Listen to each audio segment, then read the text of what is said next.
Akhir-akhir ini gue mulai ngeliat banyak banget influencer mulai speak up tentang jeleknya reksadana, terutama reksadana saham. Banyak yang ngerasa nyesel karena udah ngerekomendasiin reksadana. I would recommend reksadana obligasi untuk pemula. Bukan saham, bukan reksadana saham, dan definitely not crypto. Banyak juga yang nunjukin bahwa return reksadana saham itu nggak worth it, lebih mending aset yang lain. Soalnya return reksadana saham yang secara logika harusnya memberikan return yang lebih tinggi daripada yang lain, ternyata malah memberikan return yang paling rendah. Padahal reksadana ini dari tahun ke tahun itu sering banget dijadiin opsi, terutama buat para pemula. Banyak banget video yang ngejelasin bahwa reksadana itu investasi yang nggak usah mikir, langsung nabung aja di sana bertahun-tahun nanti jadi bukit. Termasuk video 1% ya, yang udah bertahun-tahun lalu kita ngomongin soal reksadana, meskipun bukan spesifik reksadana saham. Dan bisa dibilang opini gue juga mulai berubah, terutama untuk reksadana saham ini. Dan gue sih mau ngingetin aja ya, bahwa yang namanya investasi pasti ada resikonya. Menariknya, kemarin juga baru aja ada berita tentang sisi-sisi gelap reksadana yang investor retail itu nggak tahu. Dan ini gue baca di beberapa media. Bahkan kalau mau lebih dalam bahas reksadana, yang menarik juga ya, ini banyak yang nggak tahu. Perusahaan-perusahaan yang bangkrut, yang gede banget gitu ya, itu tuh banyak juga yang sebenarnya gara-gara salah invest di reksadana atau menggunakan reksadana sebagai bahan kong kali kong. Jadi pakai reksadana saham yang underlyingnya nggak jelas, terus habis itu ya udah ambruk dah tuh investasi. Sebut saja salah satu company ya, Jiwasraya gitu. Ini kasus yang merugikan negara sampai triliunan. Itu tuh karena kegagalan investasi bukan hanya di saham, tapi juga di reksadana. Dan kalau kalian cari lebih dalam, kong kali kong reksadana, masalah transparansi dan kerugian ini tuh sebenarnya udah banyak banget kejadian. Tapi kebanyakan investor retail atau yang nggak ngikutin berita ya nggak tahu. Nah makanya di video kali ini gue bakal nyoba untuk back to basic dengan ngejelasin sebenarnya apa sih reksadana saham, apakah worth it, apa itu benefitnya, dan apa sisi gelapnya. Biar kita nih sebagai investor retail, terutama buat lo yang mungkin nggak punya waktu ya untuk deep dive,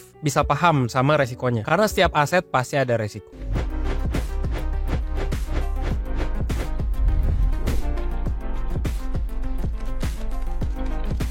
Welcome to Psychology of Finance. Banyak dari lo di sini yang adalah Gen Z, dan gue yakin banyak dari kalian yang pengen nabung dan investasi, tapi belum belajar atau belum ada waktu. Akhirnya apa? Akhirnya kalian cari di internet, ya di YouTube mungkin ketemulah reksadana, dan ini juga banyak di endorse ke influencer ya, termasuk gue. Investasi yang banyak dikatakan bahwa ini tuh cocok buat pemula, dan gue sedikit banyak setuju ya. Kenapa relatively cocok buat pemula? Karena ya lebih friendly. Basically lo nggak invest langsung ke asetnya, ada yang ngelola, ada yang menengahi, yaitu adalah manajer investasi. Jadi simpelnya reksadana itu adalah ketika lo mau invest, tapi lo nggak pinter-pinter amat, jadi lo bukan invest langsung. Jadi dana lo tuh disalurin ke manajer investasi bersama dengan ribuan orang lainnya sampai dananya besar nih ya. Lalu nanti manajer investasi itu akan invest saham menggunakan dana yang lo kasih untuk diinvestasikan ke saham minimal 80% karena reksadana saham. Nanti return dari investasi sahamnya itu bakal dibagi-bagi sesuai dengan porsinya, termasuk dividennya kalau lo dapat dividen. Nah ini dinamakan reksadana saham.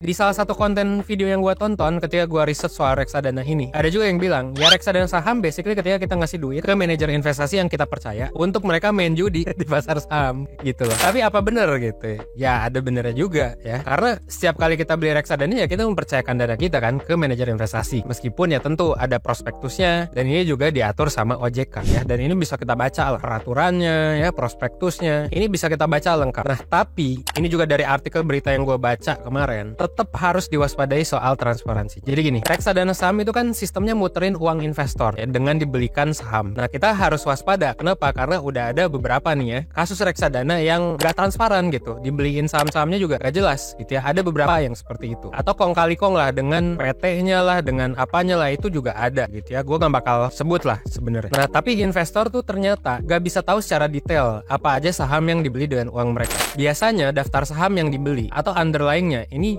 jarang yang sampai bener-bener 100% banget. Malah kadang ada yang cuma 40-50%. Nah kalau kayak gini kan kita sebenarnya nggak bisa tahu gitu ya, ada saham gorengan atau enggak, ada kong kali kong di dalamnya atau enggak, atau ada saham berbahaya atau enggak gitu ya yang terkandung di reksadana saham tersebut. Apalagi reksadana ini sebenarnya kan untuk pemula ya dalam tanda kutip. Kalau tiba-tiba dibeliin saham gorengan terus sahamnya masuk ke papan pemantauan khusus misalnya, itu gimana gitu loh. Atau ternyata sahamnya tiba-tiba turun gitu. Kayak misalnya kemarin ya, ini lucu juga sih, saham Warren Buffett yang juga kena prank tuh yang sampai turun 99% 99%. Meskipun ini naik lagi sih. Tapi lucu aja kan kalau misalnya kita invest terus kayak tiba-tiba turun 90% karena I don't know kesalahan someone or something gitu kan. Nah, selain transparansi ya yang kita nggak bisa lihat 100% dan nggak wajib ya. Ini diatur loh di peraturan OJK-nya. Ini nggak wajib 100%. Itu sebetulnya ada juga masalah withdrawal ya yang termasuk lama kalau dari reksadana saham. Kan kalau reksadana saham tuh rentang waktunya sebenarnya antara biasanya 3 sampai 7 hari. Tergantung seberapa liquid sahamnya yang ada di underlying reksadana saham. Kalau kasus Jiwasraya itu saham-saham reksadananya dibeliin di saham yang gak liquid. Jadi ribet juga kalau udah turun gitu. Nggak ada yang mau beli saham gocapan gitu. Siapa yang mau beli gitu kan. Nah sementara reksadana tipe lain yang bukan reksadana saham itu nggak ada yang selama ini. Jadi reksadana pasar uang tuh biasanya cuma 1-2 hari lah. Pendapatan tetap ya paling 2 hari lah. Dan kalau misalnya kita beli saham beneran, waktu pencairannya juga maksimal 2 hari. Jadi bisa dibilang reksadana saham ini punya waktu pencairan yang lumayan lama. Jadi udah nggak seuntung itu, nggak secuan itu kalau kita lihat dari ya videonya The Overpost ya. Ini juga lama dicairinnya. Dan pas waktu pencairan ini sebenarnya krusial juga. Kalau memang lu butuh dana cepat, sekaligus juga dana lu baliknya berapa. Jadi gini, kalau misalnya orang mikir saham gitu kan, bayangnya kita bisa beli barangnya di harga yang kita incer. Jadi anggap aja saham BRI harganya 500 gitu. Ya kita pengennya jual dan belinya dapatnya di 500 kan. Tapi nggak gitu kalau di reksadana saham. Kita harus mesen dulu, ya ibaratnya izin dulu nih ke manajer investasi, baru di jam penutupan, ya tergantung ya pakai harga yang mana nih si manajer investasinya. Tapi bisa aja mereka pakai harga yang penutupan untuk kayak entah untuk apa gitu ya. Tapi yang jelas nanti bisa beda dan ini diatur sama OJK. Jadi sama kayak misalnya lu mau beli pisang gitu di supermarket harganya 5.000, tapi bisa aja tuh lu dapat harganya penutupan. Jadi instead of harganya 5.000, lu dapatnya di harga 7.000 karena misalnya udah 7 hari lah dari harga awalnya jadi lebih mahal karena langka. Atau malah jadi lebih murah gitu. Lu dapatnya harganya 2.000 atau 3.000. Jadi harga di rak sama di kasir tuh beda ibarat. Nah, bedanya ini nggak bisa kita kontrol atau kita protes. Nah, ini sebenarnya gawatnya ini tuh bisa jadi di salah satu kondisi aja. Tapi kebayang nggak kalau misalnya kondisi ya HSG tiba-tiba lagi gak baik-baik aja, tiba-tiba turun nih semua. Biasanya ada COVID lah gitu. Terus reksadana kita kan bakal nyangkut ya. Dan orang-orang mungkin ya akan serta-merta ya udah cut loss dulu kan. Itu kalau misalnya lagi memang turun kayak 2019 tuh. Itu kan turun tuh semua. Of course kita mau cut loss dong kalau misalnya kayak gitu. Nah, masalahnya kalau kita mau tarik dana kan harus nunggu sampai 7 hari. Ya porto reksadana kita kalau ada krisis kayak COVID nih, itu bakal ngikut sampai 7 hari juga penurunannya. Atau kalau ada company yang tiba-tiba collapse gitu kan di underlying sahamnya, sama kayak reksadana yang ya banyak lah ya memegang saham-saham tertentu, itu kan jadi ngikut juga tuh ke keseluruhan portonya. Jadi ya udah kalau misalnya lu invest di reksadana harus nikmatin cut loss-nya juga. Bukan nikmatin keuntungannya doang. Tapi ibaratnya nikmatin keuntungan juga nanti di-cut lagi sama si manajer investasi, di-cut lagi nanti sama harga yang dijual di akhir penutupan, dipindah-pindahin dulu sebelum banyak redemption. Makanya sebenarnya bahaya juga kalau reksadana saham itu sekaligus ya redemptionnya. Jadi maksudnya sekaligus banyak orang pengen narik. Bisa jadi collapse, bisa jadi gagal bayar gitu.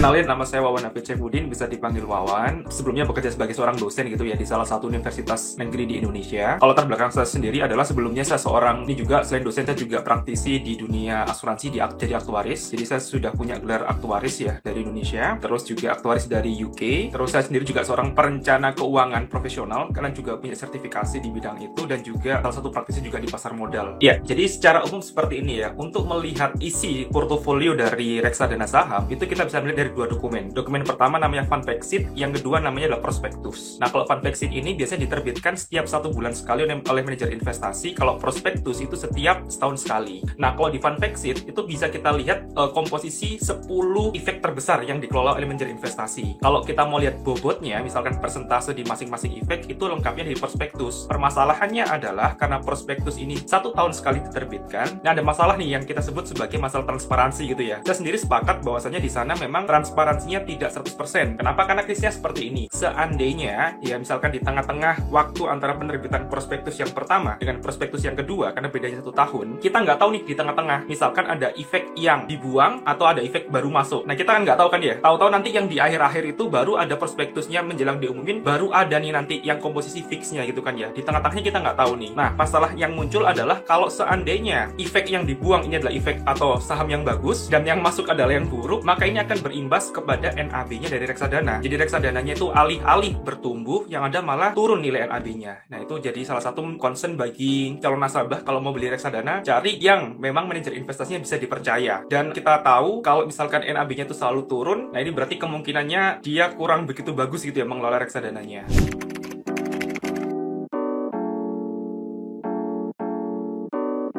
Tentu saja ada mas, karena gini ya, kalau kita lihat manajer investasi, itu mereka dapat manajemen fee-nya tuh lumayan loh. Contoh ya, sederhananya, uangnya katakanlah dikelola triliunan, 2 triliun misalkan seperti itu. Ambil 1%-nya aja, itu dapatnya 20 miliar per tahun loh. Dan itu cukup besar kan bagi manajer investasi untuk dibagi-bagi ke timnya gitu kan ya. Nah, bisa jadi manajer investasi yang curang, ini top-top manajemennya nih ya, kalau mereka berbuat curang, bisa jadi mereka bekerja sama dengan pemilik-pemilik perusahaan di perusahaan-perusahaan yang tidak kredibel. Contohnya kemarin ya, kasus Jiwasraya ya. Akhirnya uangnya yang harusnya ini dimasukkan ke saham-saham yang bagus, let's say saham-saham blue chip gitu kan ya, yang bisa tumbuh nanti ya, malah dialihkan ke perusahaan yang buruk, yang performanya buruk. Akhirnya impact-nya adalah nanti performa reksadananya turun dan itu berimbas ke nasabah. Jadi yang kasihan sebenarnya nasabah.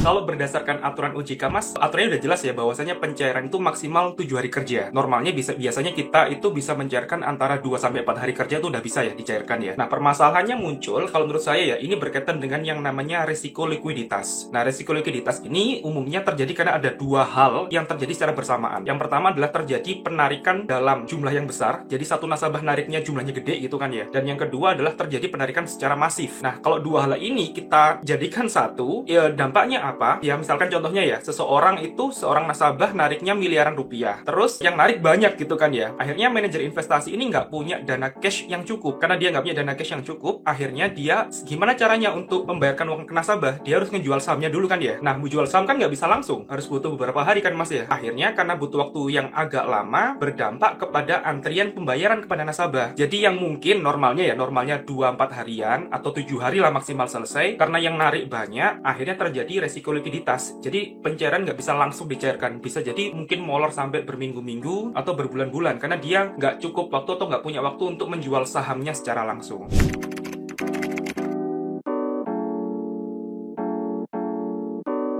Nah, harga reksadana saham ini kalau kita lihat ya, karena waktu untuk pembelian reksadana saham itu waktunya bisa kita kategorikan jadi dua periode waktu gitu kan ya, antara jam 8 sampai jam 1 siang waktu Indonesia, sampai jam 1 siang dan sampai sore, sampai tutupnya pasar gitu kan ya. Nah, kalau misalkan seandainya kita membeli reksadana saham ini antara jam 8 pagi sampai jam 1 siang, itu maka kita dikenakan nilai aktiva bersih atau NAB di hari itu. Akan tetapi kalau misalkan kita membeli reksadana saham ini selepas jam 1 siang sampai penutupan saham, itu kita ikutnya besok. Jadi di NAB besok. Nah, masalahnya kan kita nggak tahu NAB besok berapa gitu kan ya, belum tahu gitu kan ya. Nah, akhirnya ini beberapa nasabah yang membeli di waktu siang merasa terkecoh gitu loh. Tadi perasaan NAB saya itu di pagi sekian gitu, let's say 1.300, kok tiba-tiba yang dikenakan ke saya bisa jadi naik 1.350. Nah, ini yang menyebabkan bahwasanya seolah-olah nilai dari atau NAB dari reksadana saham ini nggak real time di mata nasabah karena ada perbedaan waktu dari pembelian tadi.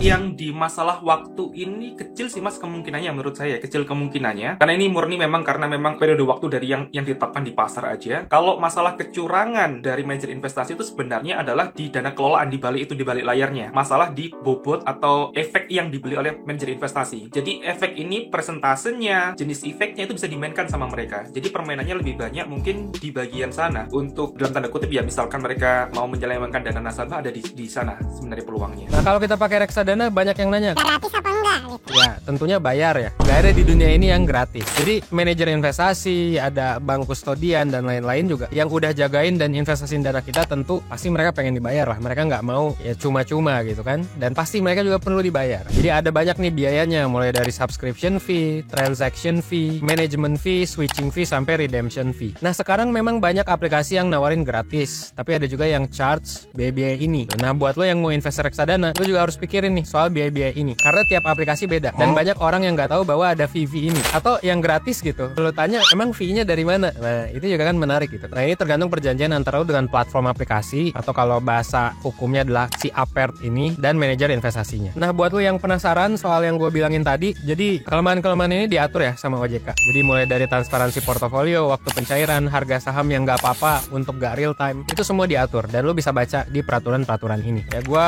sekalian taruh linknya di deskripsi deh. Kalau bahas reksadana sebenarnya ada banyak benefit ya. Jadi pertama tuh dia praktis, gampang investnya dan juga lumayan terjangkau. Kita juga nggak perlu mikir banyak karena dananya udah dikelola. Resikonya juga lebih minimal daripada lu invest langsung terus kayak ngasal gitu investnya. Nah tapi apa jadinya ya? Kalau ternyata invest di reksadana saham ini yang termasuk lumayan high risk, itu malah nggak untung. Bahkan ada loh reksadana yang ngurang sampai 80%-an. Jadi kok kayaknya jadi high risk low return gitu, atau malah high risk rugi gitu ya. Kasus reksadana ini juga udah beberapa kali terjadi kerugian besar ya. Yang tadi gue bilang ada Jiwasraya yang ternyata underlying reksadana itu adalah saham-saham gorengan. Ada juga kasus Narada yang gagal bayar reksadananya, jadi duit orang hilang dimasukin ke reksadana sampai disuspend dan didenda karena produk reksadana mereka, yaitu reksadana campuran dan reksadana saham, itu di tahun 2019 tuh turun signifikan banget sampai 47%. Dan nah terus harus gimana? Well, pertama sama kayak berbagai orang yang nyesel ya saat ngomongin reksadana, dari gue juga terdorong lah untuk bikin video kayak gini. Kita juga harus mikir ulang. Ini reksadana saham bisa jadi high risk tapi low return. Of course ini tergantung ya gimana lu time the market kan. Kayak kalau misalnya lu beli reksadana saham di tahun 2020 gitu ya, itu udah untung gila-gilaan ya kan. Bahkan kayaknya untungnya lebih cuan deh daripada beli saham tertentu gitu ya kan. Jadi bisa aja untung, bisa aja rugi. Tapi sejauh ini kalau kita lihat dari berbagai pembahasan dari ya financial influencer lain, ya bisa jadi high risk low return gitu. Jadi yang paling gak worth itu ini ya kan. Kedua, kalau mau beli ini nggak masalah ya gitu. Jadi gue bukan ngedorong untuk tidak beli atau gue bukan ngedorong untuk ngejual langsung, enggak. Karena kan banyak reksadana saham juga yang bagus. Beberapa persen porto gue juga ada di reksadana saham sebenarnya. Jadi gue di sini bukan mendorong untuk menjual gitu. Justru gue mendorong untuk cari yang bagus. Ya, makanya yang ketiga yang harus kita lakuin adalah sebelum beli selalu baca dulu. Benar-benar baca sampai detail. Karena banyak juga yang meskipun tidak diwajibkan untuk transparan ya. Jadi si manajer investasi ini nggak wajib loh buat transparan berdasarkan OJK ya. Tapi banyak manajer investasi yang setransparan itu. Ada beberapa yang sampai 80-90% kepemilikan saham tuh di-disclose semuanya ya. Jadi baca dulu sampai detail. Jangan sampai lu beli dari manajer investasi yang menutup-nutupi kesannya atau kayak yang kelihatan ya underlying-nya jelek aja gitu. Itu hati-hati ya. Jadi harus baca banget. Paling yang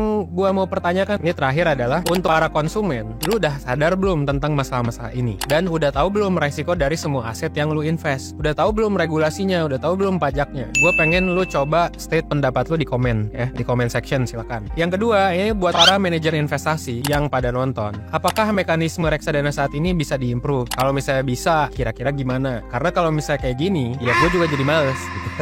Untuk invest gitu. Dan kalau masalah gue sih sebenarnya kalau transparansi ya mungkin teman-teman manajer investasi bisa lah ningkatin kan, meskipun tidak diatur. Nah paling yang redemption dan lain-lainnya itu tuh bisa ditingkatin ya. Bisa nggak tuh bikin redemptionnya makin cepat atau transparansinya ternyata makin tinggi biar jadi lebih kompetitif. Dan yang ketiga untuk aplikasi ya atau platform atau apert gitu kayak misalnya Bareksa, Bibi, iPod dan lain-lain yang semua yang jual reksadana gitu. Menurut kalian yang jualan udah sadar belum bahwa ada yang seperti ini? Dan apakah kalau kita lihat dari kelemahannya, apakah fair dengan produk yang ada seperti ini terus dijual gitu oleh para aplikasi? Nah terus ada nggak nih buat teman-teman yang dari aplikasi kira-kira improvement gitu, karena ini room dan gapnya udah sangat jelas lah, room for improvementnya udah ada. Kira-kira apa yang bisa teman-teman dari aplikasi lakuin? Oke, mungkin dari gue segitu sih ya. Jadi disclaimer ya, gue kali ini tidak menjelek-jelekan karena udah banyak yang menjelek-jelekan ya. Yang bilang reksadana saham jelek lah apalah gitu ya. Di sini gue cuma nge-state aja ya hal yang mungkin belum dibahas sama financial influencer yang lain, yang mungkin juga investor retail belum pada tahu. Karena kita kan selama bertahun-tahun ke belakang taunya ya udah reksadana lumayan aman buat orang biasa atau pemula bisa nabung mulai di sini. Investasi yang pertama tuh reksadana, which I agree. Itu tinggal ya sekarang jangan sampai aja sih ya para pemula-pemula ini yang jadi korban gitu ya, korban liquidity. Ya dari gue udah sih, thank you buat teman-teman semua yang udah nonton, dan gue Evan 1%. Well, thanks.